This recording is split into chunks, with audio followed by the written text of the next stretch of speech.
Hey everyone, welcome to my channel. तो ये है me and my world grade 4 की बुक, जिसमें हम करेंगे chapter number 11 environmental pollution. So pollution एक बहुत बड़ा टॉपिक बन गया है आज के टाइम में। हम जानते हैं कि पॉल्यूशन की वजह से कितनी सारी प्रॉब्लम्स हो रही हैं। इवन ऑड का जो कॉन्सेप्ट है वो भी पॉल्यूशन की वजह से ही आया है। तो बहुत सारे प्रॉब्लम्स क्रिएट हो जाते हैं अगर पॉल्यूशन आपका इंक्रीज़ हो जाता है। आपको सांस लेने में दिक्कत होने लगती हैं और आपकी ब्रीदिंग प्रॉब्लम से रिलेटेड, स्किन से रिलेटेड बहुत सारे डिजीज़ स्टार्ट हो जाती हैं। तो आज हम पॉल्यूशन के बारे में पढ़ने वाले हैं। डिफरेंट टाइप्स ऑफ पॉल्यूशंस हम इस चैप्टर में पढ़ने वाले हैं। So what is pollution basically. सबसे पहले तो पॉल्यूशन होता क्या है, प्रदूषण होता क्या है, सबसे पहले ये पता होना बहुत ज़रूरी है। Mixing of harmful and dirty materials in pure things is called pollution. हमारी एयर में जो हार्मफुल गैसेस हैं, डर्टी मटेरियल्स हैं, उसका मिक्सअप हो जाना ही पॉल्यूशन कहलाता है। अब वो डर्टी मटेरियल्स क्या हो सकते हैं, वो पॉल्यूटेंट्स क्या हो सकते हैं, वो हार्मफुल गैसेस क्या हो सकती हैं। हम देखते हैं हमारे चारों तरफ बहुत सारी फैक्ट्रीज़ हैं, है ना। फैक्ट्रीज से बहुत सारा धुआं निकलता है, तो वो धुआं क्या होता है, हमारी एयर के साथ मिक्स हो जाता है, जो कि हार्मफुल होता है। वो वेस्ट प्रोडक्ट होता है जो निकल रहा होता है, और वो हमारी एयर के साथ मिक्स होकर एयर को पॉल्यूट करता है। बहुत सारी ऐसी केमिकल फैक्ट्रीज़ होती हैं जहाँ से केमिकल निकल के नदियों में मिक्स हो जाता है और वहाँ पर एक्वेटिक एनिमल्स को बहुत ज़्यादा हार्म पहुँचाता है। फिर उसके बाद बहुत सारे ऐसे हम यूज़ करते हैं use and throw materials. Use and throw materials हम यूज़ करने के बाद हम फेंक देते हैं। यूज़ एंड थ्रो का मतलब ये है कि यूज़ किया, उसके बाद हमने फेंक दिया। फिर हम ये नहीं सोचते कि उससे किसी को हार्म हो रहा है या नहीं। आपने देखा होगा कि जहाँ पर ये गार्बेज इकट्ठा किया जाता है, कलेक्ट किया जाता है, वहाँ पर बहुत सारी गायें होती हैं जो कि इस गार्बेज में से वेजिटेबल्स निकाल कर खा रही होती हैं। उनके बॉडी में ये जो वेस्ट मटेरियल है ये पहुंच जाता है, जिसकी वजह से उनकी डेथ हो जाती है। उनके जो रेस्पिरेटरी ट्रैक्ट है उसमें भी ये फंस जाता है, जिसकी वजह से बहुत सारी प्रॉब्लम्स क्रिएट हो जाती हैं और अल्टीमेटली उनकी डेथ हो जाती है। और यही वेस्ट प्रोडक्ट जो हमारा यूज़ एंड थ्रो मटेरियल है, जब वाटर के ऊपर कलेक्ट हो जाता है तो जो उसमें रह रहे एक्वेटिक एनिमल्स होते हैं ना, या एक्वेटिक प्लांट्स होते हैं, उनको एयर नहीं मिल पाती है, ऑक्सीजन नहीं मिल पाती है, जिसकी वजह से उनकी भी डेथ हो जाती है। तो इस तरीके से अलग अलग वे में एक पर्टिकुलर फैक्ट्री या कोई भी चीज़ आपको पॉल्यूट कर रही है, आपके एयर को, आपकी वाटर को, आपके लैंड को। तो वही हम आज इसमें पढ़ने वाले हैं। जो हार्मफुल मटेरियल्स पॉल्यूशन क्रिएट करते हैं उनको पॉल्यूटेंट्स बोलते हैं। जैसे कि यूज़ एंड थ्रो मटेरियल क्या हैं, आपके पॉल्यूटेंट्स हैं। We must check the growth of this problem if we want to save the nature's precious gift air, water, soil and all the living beings. अगर हम इस सब को नहीं रोकेंगे तो हमारी जो प्रीशियस मटेरियल्स है ना, जैसे कि एयर, वाटर, सॉइल, और हम लोग नहीं बचेंगे। क्यों? क्योंकि अगर सॉइल ख़राब हो गई तो अल्टीमेटली ट्रीज़ को प्रॉपर न्यूट्रिएंट्स नहीं मिल पाएंगे, फोटोसिंथेसिस का प्रोसेस नहीं होगा, ट्रीज़ की डेथ हो जाएगी, जिसकी वजह से क्या होगा, ऑक्सीजन सप्लाई बंद हो जाएगी और हम बिना ऑक्सीजन के रह नहीं सकते। There are 4 kinds of pollution: air pollution, water pollution, soil pollution and noise pollution। तो ये 4 तरीके के pollution हैं जो आज हम 1 by 1 पढ़ने वाले हैं। सबसे पहले पढ़ते हैं air pollution।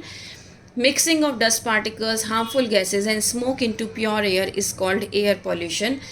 डस्ट पार्टिकल्स का मिक्स होना, हार्मफुल गैसेस का, स्मोक का एक प्योर एयर में, उसको क्या कहलाता है, वो पॉल्यूशन कहलाता है, और वो भी air pollution.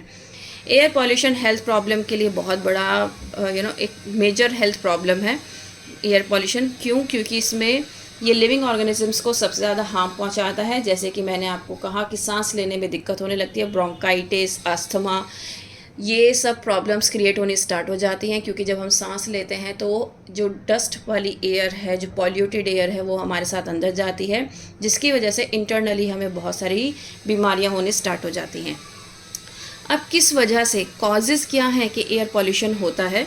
There are many causes of air pollution. We cause air pollution when we burn fossil fuels at home and in vehicles.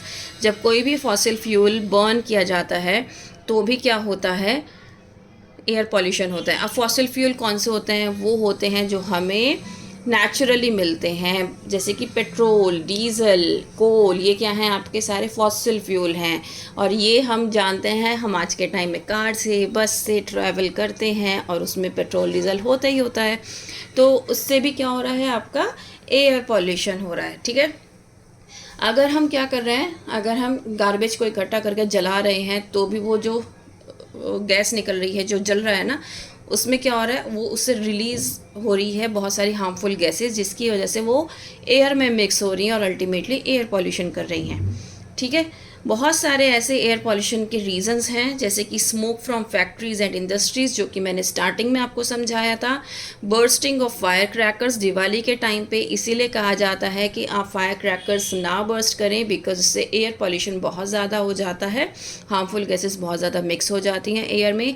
Forest fire, कई बार आपने सुना होगा कि आग लग गई है फॉरेस्ट में, तो उसकी वजह से भी बहुत ज़्यादा एयर पॉल्यूशन होता है। वॉल्केनिक इरप्शन एक बहुत बड़ा रीज़न है एयर पॉल्यूशन का।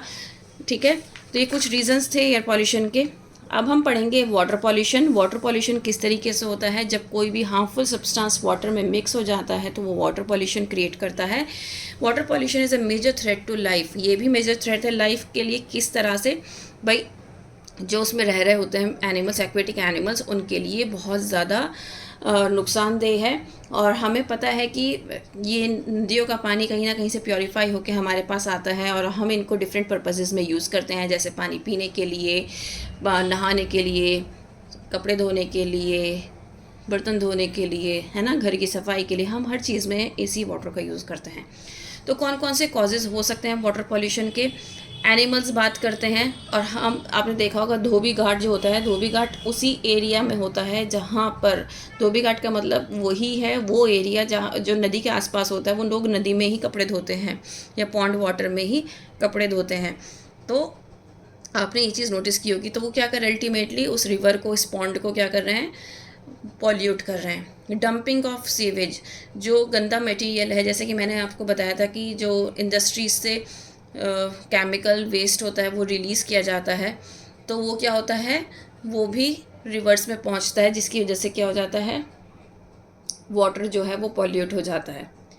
डंपिंग ऑफ वेस्ट में आपका जितने भी यूज़ एंड थ्रो हैं, प्लास्टिक्स हैं, पॉलीथीन्स हैं, वो सारी आपने देखा होगा, जो आपके आसपास के सीवेज एरियाज़ हैं उसमें आपने पड़े हुए देखे होंगे, जिसकी वजह से ब्लॉकेज हो जाता है और उसकी वजह से क्या होता है कि वाटर पॉल्यूशन भी हो रहा है। Oil spill in seas and oceans from tankers, ये भी एक बहुत बड़ा रीज़न है, क्योंकि ऑयल अपनी क्या करता है, एक सतह बना लेता है वाटर के ऊपर, और जब वो एक लेयर क्रिएट कर लेता है, क्योंकि ऑयल जो है वाटर में मिक्स नहीं हो पाता है, और जब वो मिक्स नहीं हो पाता तो क्या होता है कि वाटर के ऊपर एक लेयर क्रिएट कर देता है, जिसकी वजह से जो ऑक्सीजन है वो कट ऑफ हो जाती है ना।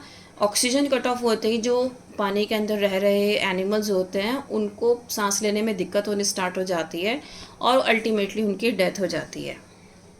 अब बात करते हैं हम सॉइल पॉल्यूशन की। आउटर में most layer of on the surface of the earth, soil क्या है, जो आउटर मोस्ट जो हमें दिखाई देती है ना, हम इसमें क्या करते हैं, प्लांट्स को ग्रो करते हैं, क्रॉप्स लगाते हैं, फूड हमें मिलता है ना। ये हमारे लिए बहुत इंपॉर्टेंट है, क्योंकि इससे हम क्या करते हैं, बहुत सारे प्लांटेशन करते हैं, जिसकी वजह से हमें बहुत सारा फूड मिलता है ना, फ्रूट्स मिलते हैं, वेजिटेबल्स मिलते हैं।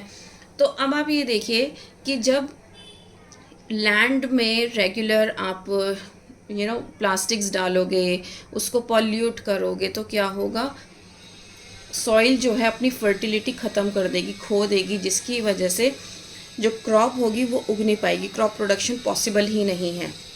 अब वो कौन कौन से हो सकते हैं, dumping of solid garbage, solid garbage का डंप करना, जैसे कि ये है, आप देख रहे हो कि आपने कूड़ा डाल के ला के सॉइल पे डाल दिया, फिर आपने डिफॉरेस्टेशन किया। अब देखो जो हम कूड़ा डालते हैं ना, वो सारा ना ऐसा नहीं होता है कि वो मिक्स हो जाएगा सॉइल के अंदर, या वो मतलब डिकम्पोज हो जाएगा। सारा कूड़ा जो है वो इस तरीके का नहीं होता है। बहुत सारे कूड़ा ऐसा भी होता है, बहुत सारा गार्बेज जो होता है वो ऐसा भी होता है जो डिकम्पोज होता ही नहीं है, ना ही जलाने से, ना ही किसी वजह से, जैसे कि प्लास्टिक है ना। तो इसी वजह से वो क्या कर रहा है, अल्टीमेटली सॉइल को ख़राब कर रहा है।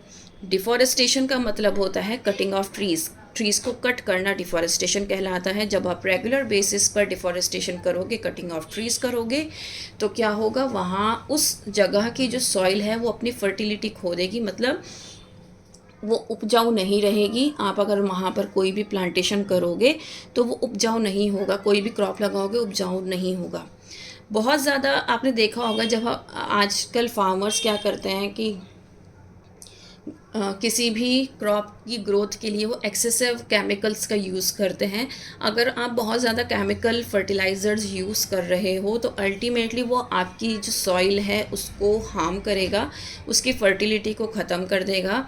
अभी तो आपने एक क्रॉप लगा ली, उससे आपको बहुत फ़ायदा हो गया, लेकिन नेक्स्ट टाइम पे क्या होगा, जब आप अपनी क्रॉप लगाओगे, क्योंकि आपकी सॉइल फर्टाइल नहीं रही है बहुत ज़्यादा केमिकल फर्टिलाइज़र्स यूज़ करने की वजह से, तो आपकी क्रॉप अच्छी होगी ही नहीं, क्योंकि उस जगह जो सॉइल की जो एक वो थी ना फर्टिलिटी थी वो ख़त्म हो गई है, उसके अंदर वो मिनरल्स वगैरह नहीं रहे हैं जो रहने चाहिए थे। नेक्स्ट हम बात करते हैं नॉइज़ पॉल्यूशन की। आपने देखा होगा कई बार बहुत सारे ऐसे व्हीकल्स होते हैं जिसमें बहुत ज़्यादा तेज़ हॉर्न होता है, और जब आकर हमारे आसपास बजाते हैं तो हमें अपने कान पे हाथ रखना पड़ता है। दैट इज़ बहुत अनप्लीजेंट साउंड होती है वो।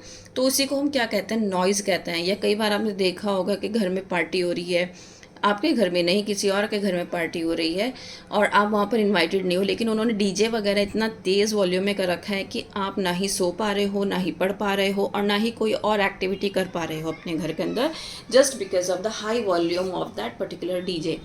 ठीक है, तो ये जो हाई वॉल्यूम है, ये जो नॉइज़ है, ये सब क्या है, ये आपका नॉइज़ पॉल्यूशन है। किस वजह से नॉइज़ पॉल्यूशन हो सकता है? लाउड स्पीकर्स की वजह से, हाई वॉल्यूम म्यूज़िक की वजह से।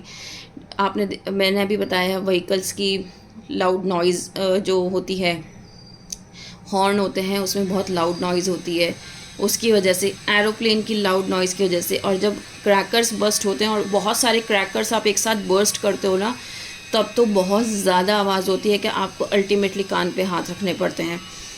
तो दैट्स हाउ आप देख सकते हो कि कितने सारे रीज़न्स हैं नॉइज़ पॉल्यूशन के भी, राइट।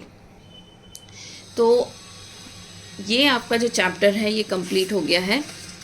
फिर उसके बाद अब आपकी एक्सरसाइजेज हैं जो कि मैं बहुत जल्दी अपलोड करूँगी। उम्मीद करती हूँ इतना आपको समझ में आया होगा।